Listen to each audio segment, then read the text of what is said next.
और लोगों क्या हालचाल है। एपिसोड थोड़ा शॉर्ट में है इसलिए एडजस्ट कर लेना। तो एपिसोड की शुरुआत होती है और सबसे पहले हमें मास्टर को बताया जाता है जो कि कह रहा होता है कि चलो कंपटीशन से रिजल्ट अनाउंस करते हैं। यह कहते वो चिल्लाकर कहता है कि आप लोगों ने जितनी भी सोलों को पकड़ा है वो एक एक कर यहीं पर रख दें। अब यह कहती है कुछ स्टूडेंट एक एक कर उन सोलों को उन मास्टरों को बताने लगते हैं। और फिर भाई हमारे मूचैन की बारी आती है तो टेंशन चलती है तो वो भी बहुत सारी सोलों को वहाँ उस बॉक्स पर लाकर रख देती है। और जब उन सोलों को वो मास्टर देखता है तो वो कहता है 50 सोल, बहुत बढ़िया। तभी टेंशन चलती है तो वो एक हाई लेवल की सोल भी बता देती है और कहती है कि ये मंकी की सोल है जिसे कि मूचैन ने अकेले ही मारा है। और जब आसपास के लोग वो सोल को देखते हैं, मतलब कि टेंशन के हाथों में पकड़ी हुई सोल को देखते हैं, तो वो वहाँ पर आपस में बातचीत करने लगते हैं। और जब एक स्टूडेंट वहाँ पर मूचैन की ऐसी बातें सुनता है तो वो कहता है कि ये असंभव है, मूचैन अपनी ताकत के हिसाब से इस जानवर को मार ही नहीं सकता। इसने जरूर न जरूर कोई चीटिंग का रास्ता अपनाया है, तभी तो इसने इतने ताकतवर जानवर को मार डाला है। और स्टूडेंट की इस बात पर वो मास्टर कहता है कि चाहे कुछ भी तरीके से इसने मारा हो, लेकिन इसने उसे मारा है, इसलिए इसमें हम कुछ भी नहीं कर सकते।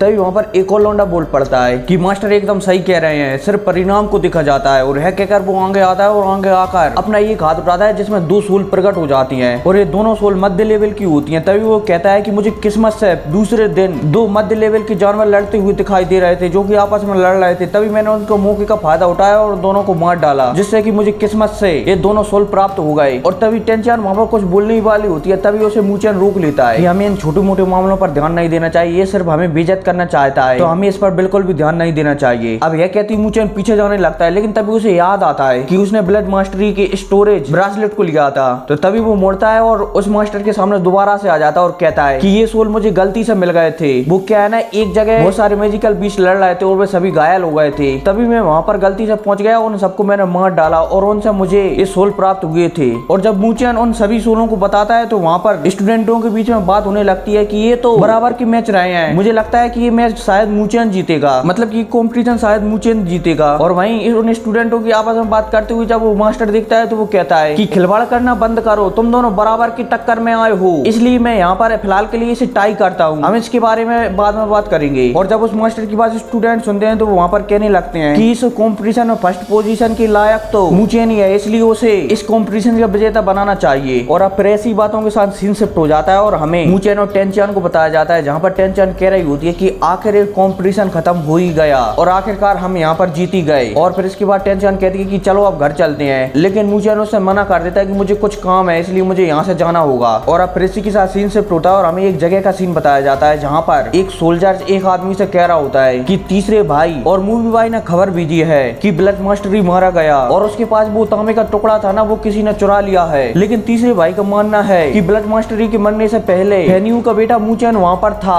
और इनके हिसाब से उन्हें लगता है कि वह चीज, मतलब कि वो तांबे का टुकड़ा मूचैन के पास हो सकता है। लेकिन उस सैनिक की इस बात पर वो सामने वाला आदमी कहता है कि वो टुकड़ा किसी के हाथों में नहीं जाना चाहिए, उस बेवकूफ से एक काम भी नहीं किया जाता बना। तो वहीं वो सैनिक भी कह देता है कि मूचैन बहुत चालाक है और तो और उस अकेडमी का एक शिक्षक भी उसके साथ है। लेकिन इस सोल्जर्स की बात पर वो सामने वाला आदमी कहता है कि वह तांबे का टुकड़ा हमारे लिए और फैमिली के लिए नीदरलैंड पक्षियों को खोजने का एकमात्र उपाय है। अगर ये टुकड़ा किसी भी गलत हाथ में चला गया तो हमें इससे बहुत बड़ा खामियाजा भुगतना पड़ सकता है, इसलिए जाओ जाकर उस बेवकूफ को बता दो कि उस तांबे को टुकड़े को किसी भी कीमत पर हासिल करे, वो मूचैन के ऊपर विशेष नजर रखे। और भाई जब वो सोल्जर उस आदमी की ऐसी बातें सुनता है तो वो वहाँ पर हाँ में अपना सिर हिलाकर चला जाता है। अब इसी के साथ सीन शिफ्ट होता है और हमें उसी जगह का सीन बताया जाता है जहाँ पर हमारे मूचैन ने वो सोल गार्डियंस बंदर को मारा था, मतलब कि वो सोल वाली फल की रक्षा करता था, उस बंदर को मारा था। अब यहाँ पर मूचैन सोच रहा होता है कि ये जगह परफेक्ट है मेरी सैल्यू ऑफ डेथ मार्क को विकसित करने के लिए। अब इसी के साथ यहाँ पर हमारा मूचैन थोड़ा और सोचता है और सोचने के बाद एक छोटे से फल के टुकड़े को निकालता है और उसे खा लेता है। और खाने के बाद वो सैल्यू ऑफ डेथ मार्क को सेकंड लेवल पर ले जाने की तैयारी करने लगता है। अब जैसे ही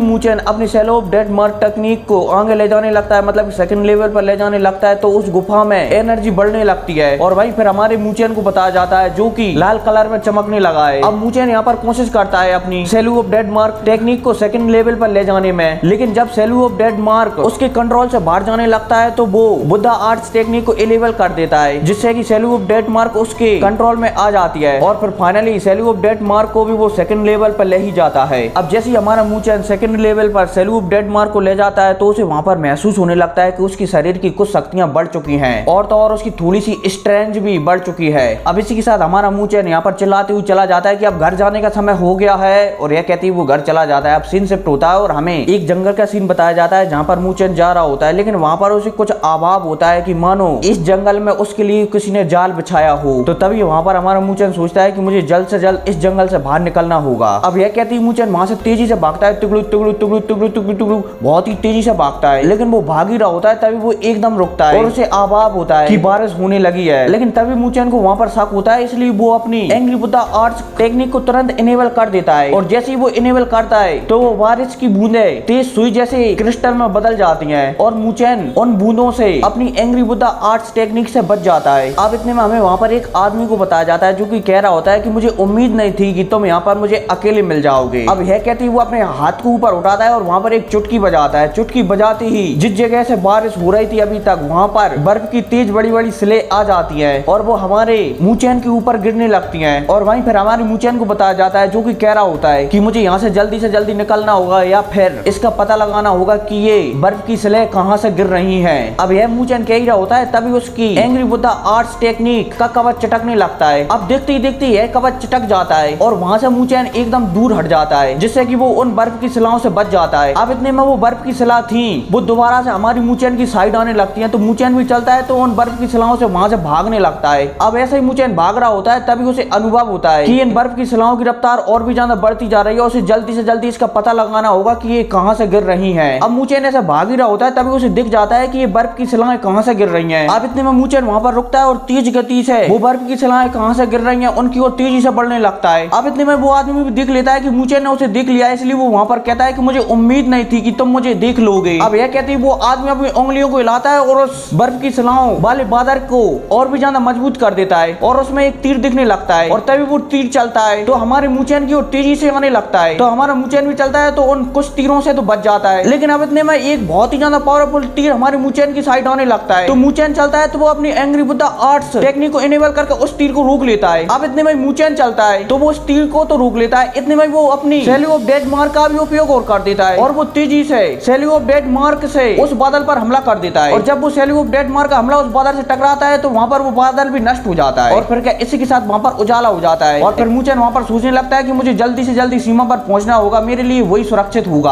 अब यह कहती मूचेन वहाँ से भागने लगता है, लेकिन तभी दोबारा से वही आदमी कहता है कि इतनी जल्दी तुम नहीं भाग सकते। और यह कहती वो अपना एक अस्त्र निकाल लेता है और फिर एक छोटा सा अटैक हमारे मूचेन की ओर शूट करता है और जैसे ही हमारा मूचेन उस अटैक को देखता है तो वो वहाँ पर रुक जाता है। अब इतने में ये बूढ़ा आदमी मतलब कि ये आदमी हमारे मूचेन से कहता है कि मुझे उम्मीद नहीं थी कि तुम इतनी सी उम्र में इतने पावरफुल होगे। सच में फेन्यू के पास एक अच्छा बेटा है, मतलब कि फेन्यू मूचेन के फादर का नाम है। और वहीं जैसे ही मूचेन उस आदमी की बात सुनता है तो वो समझ जाता है कि ये आदमी मुझसे भी ज्यादा बहुत ज्यादा पावरफुल है और तो और मैं इसे हरा भी नहीं सकता और शायद ये लियो फैमिली से है। अब इतने में मूचेन इस आदमी से कहता है कि मुझे लगता है कि आप लियो फैमिली की उस खोई हुई चीज को ढूंढ रहे हैं। तो वहीं वो आदमी समझ जाता है और वो हमारे मूचेन से कहता है कि मुझे तुम्हारी तलाशी लेनी है। लेकिन इस बात पर हमारा मूचेन कहता है कि लियो फैमिली वास्तव में दबंग है, लेकिन आप अगर मुझे मार दोगे तो मेरे पिता लियो फैमिली पर हमला नहीं करेंगे। और भाई हमारे मूचेन की इस बात पर वो आदमी भी कह देता है कि उन्हें कौन बताएगा कि मैंने तुम्हें मार डाला है। और उस बूढ़े आदमी की ऐसी बातें सुनकर मूचेन भी वहां पर सोचने लगता है कि आज मुझे लगता है कि ये बूढ़ा आदमी मुझे मार ही डालेगा, मुझे उम्मीद है कि मुझे यहाँ पर कोई बचाने के लिए जरूर आएगा। अब यह सोचती मूचेन उस आदमी से कहता है कि मैं देखना चाहूंगा कि तुम कितने पावरफुल हो और तुम अपनी शक्तियों से मुझे कैसे हरा सकते हो। तो वहीं मूचेन की इस बात पर वो बूढ़ा आदमी भी कह देता है कि मैंने सुना है कि मूचेन को लड़ाई के मामले में पहला माना जाता है, मतलब कि सबसे श्रेष्ठ माना जाता है। तो आज मैं देखना चाहता हूँ कि तुम मेरे हमले से कैसे बचोगे। और यह कहती है वो बूढ़ा आदमी अपने छाता को आसमान में फेंकता है और एक पावरफुल अटैक बनाने लगता है और उस पावरफुल अटैक को बनाकर हमारे मूचेन की ओर शूट कर देता है और मूचेन भी उस अटैक को आते हुए देखता है। और फिर क्या इसी के साथ ये एपिसोड भी खत्म हो जाता है। तो मिलते हैं अगली वीडियो में, तब तक के लिए टेक केयर एंड बाय। और हाँ, मुझे पता है कि मैंने पूरा का पूरा एपिसोड सही एक्सप्लेन कर दिया, ठीक है, तो टेक केयर एंड